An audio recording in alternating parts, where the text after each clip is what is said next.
แต่ก็เป็นเฮือนคือกัน เป็นเพื่อน งามคือกันงามกว่าหลังนี่อีกเด้องามกว่าที่ทุกเจ้าอยู่มานี่ ตัวนี้อยู่แล้วแม่นบ่ดังแดงดังเก่ากับดังใหม่เนาะ พอดีอยู่เลยแหละ4พ่อแม่ลูกพอดีอบอุ่นแต่ว่าบัดแล้วนะ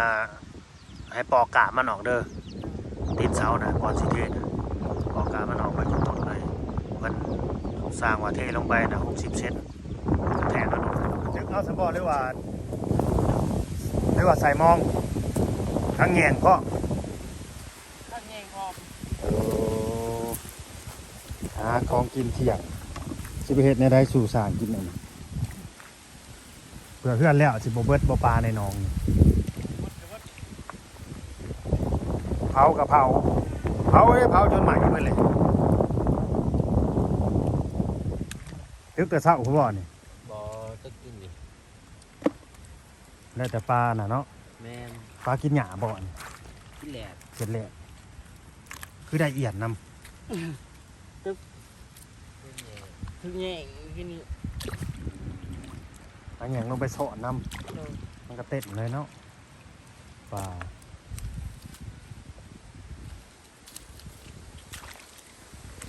บ่เย็นบ่น้ำ เย็ดฟอก อาบเลยบ่พอเลยบ่สบายดี FC สบายดีสบายดี อย่าไปลากก่อนเอากินเรียบร้อย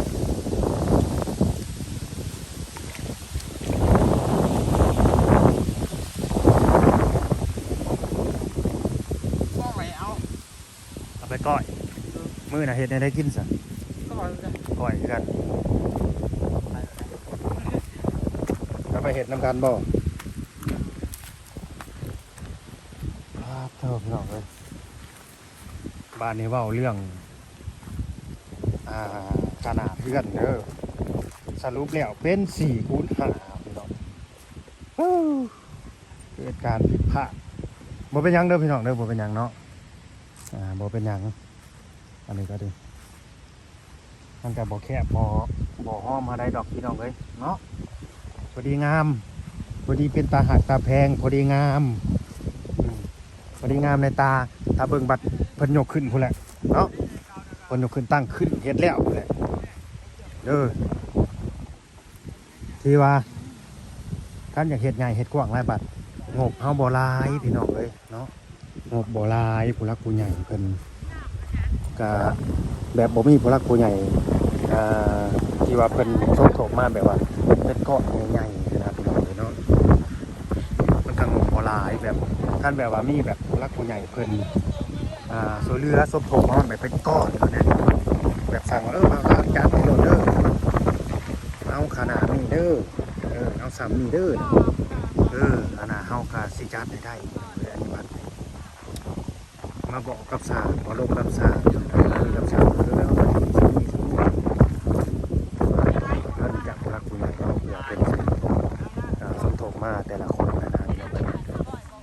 อันนี้เขาบ่ได้พามาบ่ได้ดูถูกกันเด้อขอบคุณเนาะสำหรับรักผู้ใหญ่ที่ว่าสมทบเข้ามาแหละเนาะผู้ละ5 ละ 10ก็สาธุเลยแต่ว่ามันก็นานได้นานพอพี่น้องเอ้ยคิดเบิ่งว่านี่เผื่อสิได้ใหม่สิได้เครื่องเฮือนนี่ก็ยังบ่แห้งเลยอันนี้คันแม่นว่าไปเฮ็ดใหญ่เฮ็ดกว้างบัดแห้ง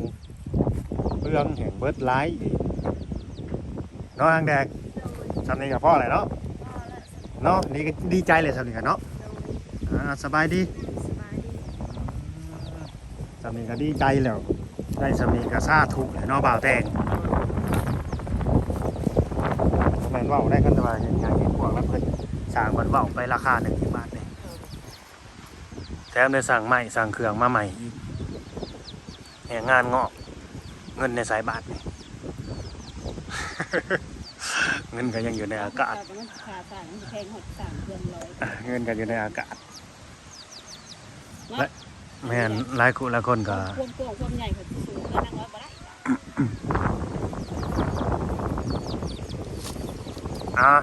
ก็บ่จังแน่สิว่าแหละอันนั้นก็ดิ มันคิดขาดเลยนะ จังได๋สิว่าแหละเบิ่งผลงานแต่เบิ่งผลงานพุ่นแหละเจ้ามา สรุปแล้วแบบอันเลื่อนแบบเก่านี่ก็ได้ บ่มันบ่ถึงเด้ทางมันสั่นมันบ่ถึงก็สินี่แหละก็จะออกมาแบบนี้แล้วก็สิคาดว่าส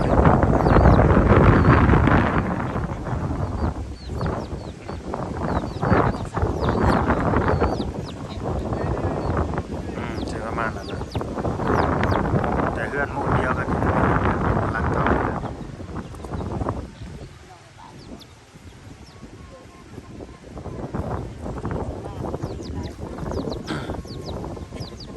บ่ถ้าเบิ่งมันเฮ็ดก่อนพาว่านะดอกพี่น้องไปถ้าเบิ่งมันสร้างยกขึ้นใส่โครงก่อน นี่ FC มาว่าแล้วว่าไอ้เฮ็ดเงินสาวนวลน่ะหาผู้ทุกข์มันกว้างกว่านี้เพิ่นว่าอันนี้คือ4คูณ6 4คูณ5ว่ะเอาก็ยังเป็นอันนั้นมันใจอยู่กับมัน4เอาหาผู้ทุกข์ อันนี้น่าสิแจ้ง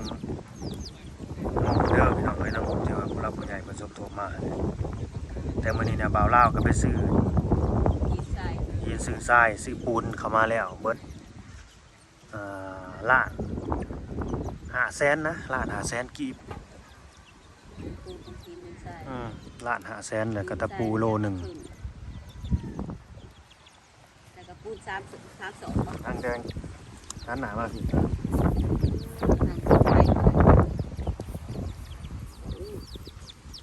ผัวคือกันมันมานั่งอยู่นี่ทางเมียนี่ไอ้ผัวนั่งใกล้ๆไฟ มาจะหากิน ลุงเอาปลา โอ้ลงมาป่ะ ผัวหนังใกล้ๆไพ่เดี๋ยวสิแจ้งงบผู้รักผู้ใหญ่เพิ่นสมทบก็มาเด้อนี่เด้อเพราะว่าบ่าวลาวบ่ทันได้บอกเด้จักหน่อยเพิ่นสิเบิ่งคลิปอยู่บัดสิว่าคือเว้นแจ้งจักเทื่องบค่าสร้างนั่นแหละเพิ่นสมทบมา1,000อันนี้นะพี่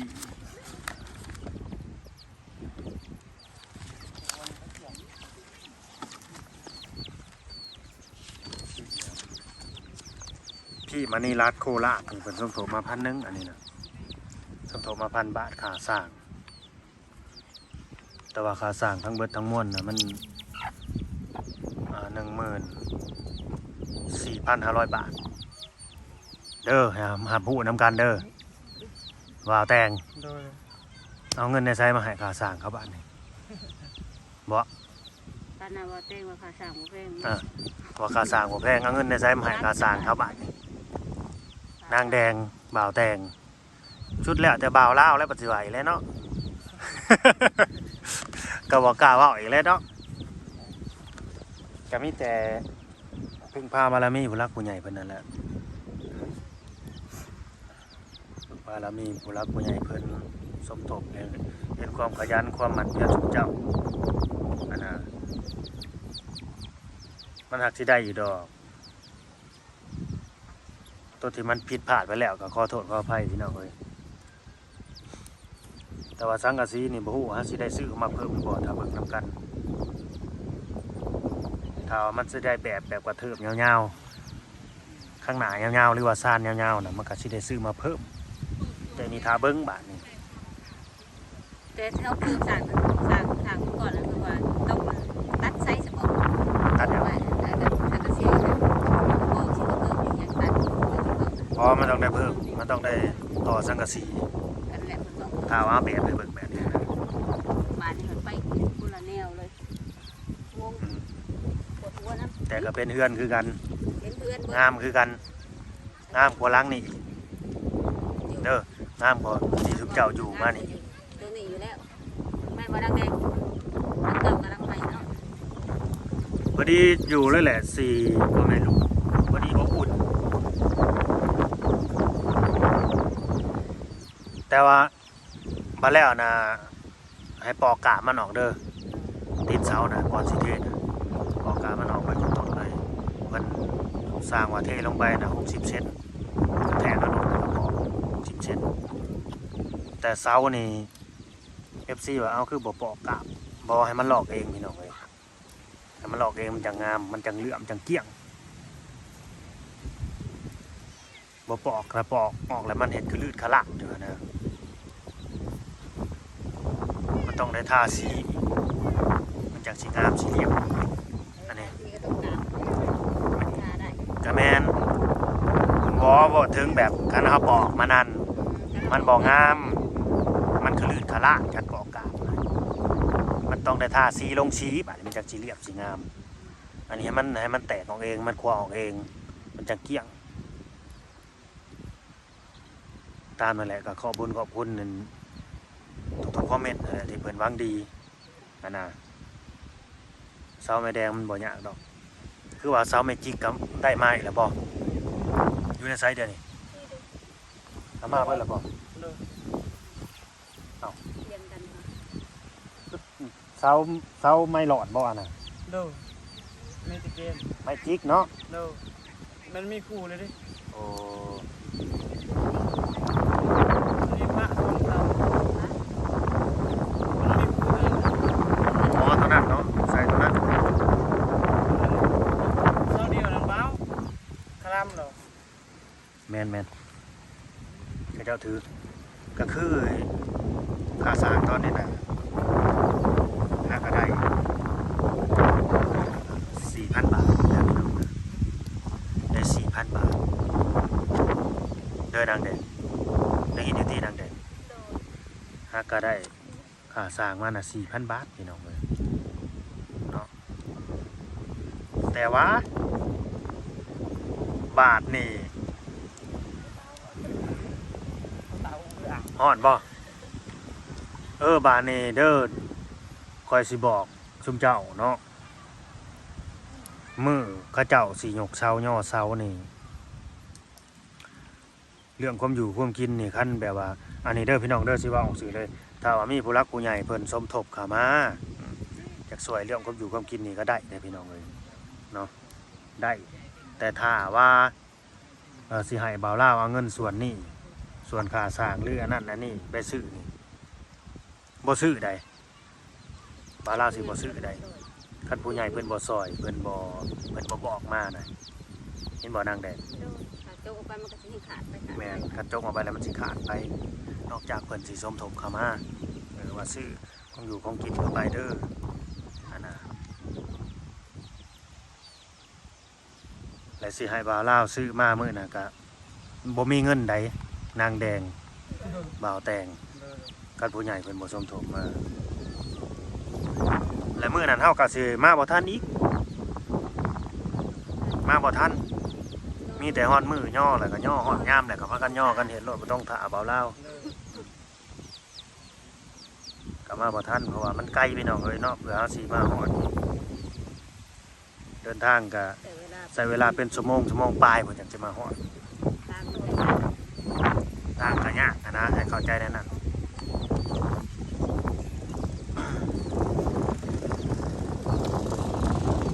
บางกี้นี่ก็ยังแซวหญ้าเจ้าไรเด้ว่าเอาเป็ดเด้อมามือยกเพื่อนนั่นลูกชายลูกไผ่นี่ว่าแล้วพอเราบ่มีเป็ดขายไปมีแต่สมเจ้าเบิ่งกันเองเด้อหลังจากที่บ่าวลาวปล่อยคลิปไปแล้วถ้าเกิดว่าผู้ใหญ่มาก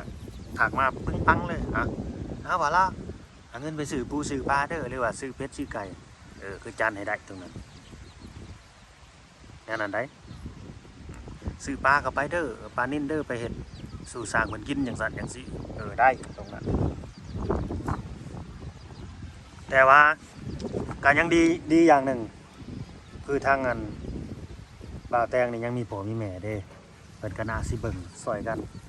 เรื่องความอยู่ความกินคือนางร้อยนี่มันบ่มีใบเป็นมันไกล แต่มันอยู่บนผัดง่ายได้เขาอยู่กันเองเขาไม่ได้หาใครมีแต่นั่งร้อยตัวนะจ๊ะสร้างเมียสร้างแค่นั้น มันเลยบ่ยากเรื่องความอยู่ เล ค วามกิน ยบ่ยาก ก็อยู่กันเอง เขาโวโซอีก กันนั่นเขาก็ห้าหมูห้าคู่แหละแต่ว่า หาอยู่หาก็น้องไอ้กึ่งอะไร เอากบเอาปลานะมาสู่กันกินแล้วก็แบ่งกันแค่นั้น เอากินกบเนาะลอยโยกบ อันนี้ก็ย่อยังก็ได้มั้ง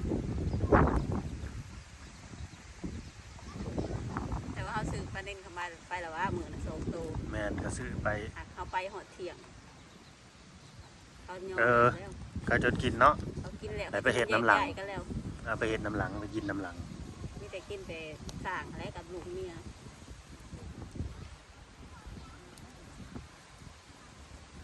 แต่ว่าสร้างนี่ก็ ก็จะใส่คนหลายเนาะ อันนี้ก็มีแต่คนกันเองนั่นแหละแม่นบ่แต่งก็สิเว้ากันง่ายอยู่แล้วซื้อในใดก็สร้าง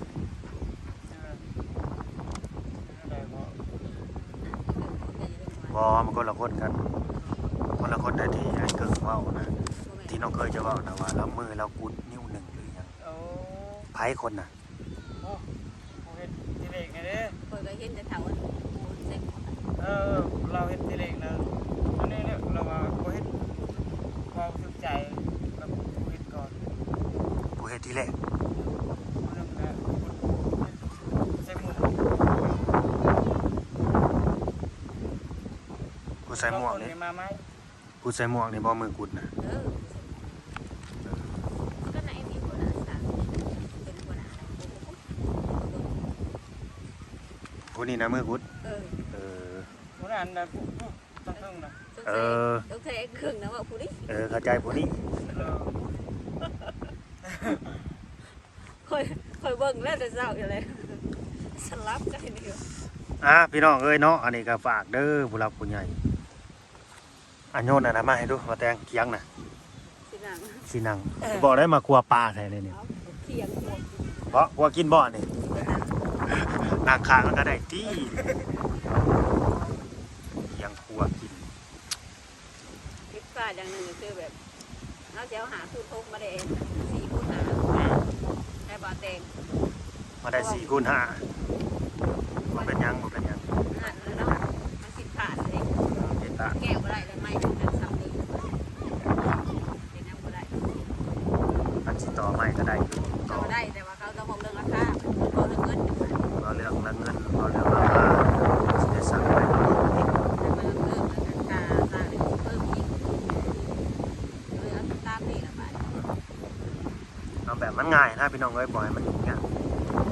พี่น้องก็ยังบ่พอเลย บ่ให้มันยืดยาวออกไปอีกแต่นี่ก็ยังมองบ่เห็นเลยรีบดีอยู่เนาะกันสิไปเอาแบบมันได้คือดังใจเฮาเลยมันบ่ได้เลยเราต้องถามว่าเงินเฮามีพอบ่งบเฮามีพอบ่ถ้าว่าบ่าวลาวนี่มีผู้หลักผู้ใหญ่เพิ่นฝากมาแล้วก่อนหนึ่งให้เฮ็ดเฮือนนั่งแดงให้แนวเลย แม่นให้ได้ตามแบบตามจุดประสงค์ของเพิ่นบ่มีปัญหาตรงนั้น จัดให้เลย จัดให้เลยไม่ก็สั่งมาใหม่โลดให้เข้าใจแบบนั้นเด้อ FC หลายคู่หลายคนก็ดี เอาบ่มีงบ บ่มีงบ อาศัยผู้ใหญ่ อาศัยผู้หลักผู้ใหญ่เพิ่นคันถามว่าใช้เอาเงินจำนวนที่ว่าค่าสร้างที่เพิ่นส่งโตมานี่ 4,000 นี่เพิ่นซื้อใหม่ได้บ่ได้ซื้อได้ราคาสร้างได้ซะรอออกไปอีกบาทนี่ เขาสิรอเจ้าบาทที่เพิ่นไปกัน บ่เป็นหยังพี่น้องเอ้ยบ่เป็นหยังเนาะเอาซ้ำนี่แหละมันจังอบอุ่นดีใหญ่หลายมันก็มันว้าเวพอดีแหละซ้ำนี่ก็พอดีงามยังมีเกยออกมาอีกแถม ก็ดีกว่าหลัง แต่ เก่า แม่นอันน่ะสิเป็นแบบว่าเป็นเพื่อนเฮาเนาะบ่แม่นน่ะสิไปดังฟืนดังไฟกินพี่บ่ได้จะไปกินคือหลังนี่พี่ก็นั่นคือเป็นเพื่อนก่อนพักก่อนนอน เพิ่นสิเฮ็ดมีประตูเขาเลยไอ้นี่ต้องลงต้องลง ต่อมาตัวนี้ เก็บประตูเขาเลยไปมาต้องลงคันดอกคันใดไปออกมาเลยไปสบาย หลังนี่คือเฮาบ่ได้ต้องมันเด้อพี่น้องบ่ได้มากบ่ได้หยังมันปล่อยมันเป็นแบบนี้ กิน แม่นคันแบบมันลงมันยังมันลงมันยังเฮาก็มาขังเนาะลุกก็ได้ตาราง ที่เขาก็ส่งแซมไปเขามีพงมีฟ้าก็ซื้อมาใส่ มันจะไปเนาะเวลามันฮอดมันยังมานอนหลังนี่ก็ได้มานอนริมนอนยังยามฮอดเด้อเดือน4เดือน5ได้นี่นะ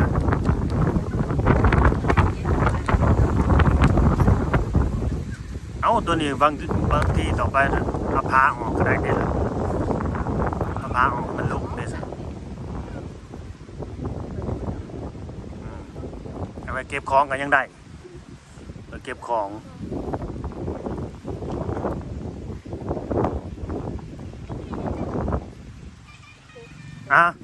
เด้อสิให้ขอบคุณผู้รักผู้ใหญ่เพิ่น2ท่านนั่นแหละพี่สายลุงกับพี่มณีรัตน์โคราช พี่ชายลูกนี่จำได้แล้วว่า FC ให้มาพยายามจำ FC ได้เด้อ แม่นพยายามจำ FC ใจดี อันนี้คือผู้รักผู้ใหญ่ที่ว่าสมทบค่าสร้างมาก่อนเด้อพี่น้องพี่มณีรัตน์โคราช 1,000 บาทแล้วก็ซุมเจ้าเอิ้นพี่สายลุง 3,000 บาทเนาะเอามือขึ้นทั้งพ่อทั้งเมียขอบคุณ ขอบคุณ ไผบอกสื่อไปแล้วได้นี่ พี่ซอยลุง ผู้หนึ่งได้ซะ ได้แต่พี่ชายลูก พี่มณีรัตน์โคราช พี่มณีรัตน์ มีรับโค โค ราช ราชให้เพิ่นเนื้อใดให้เพิ่นเป็นหยังก็ว่าไป